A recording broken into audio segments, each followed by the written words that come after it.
போராட்ட தலைவர்களுள் ஒருவர் மகாத்மா காந்தியடிகள். மகாத்மா காந்தியடிகள் ஒரு சிறந்த போராட்ட வீரர். அவர் அக்டோபர் 2, 1869 குஜராத் மாநிலத்தில் போர்பந்தரில் பிறந்தார்.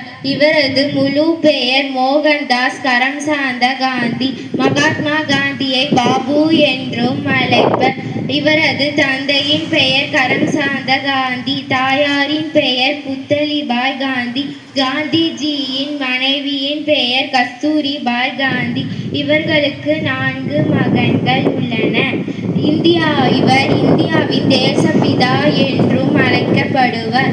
காந்திஜி லண்டன் பல்கலைக்கழகத்தில் சட்ட பணியேற்று தென் அமெரிக்காவில் வழக்கறிஞராக பணியேற்றார். அவர் ஆங்கிலேயர்களுக்கு எதிரான ஒத்துழைமை இயக்கத்தை மேற்கொண்டார். ஜனவரி 30 1948 நதுரா கோட்சேவால் சுட்டுக் கொல்லப்பட்டார். நன்றி.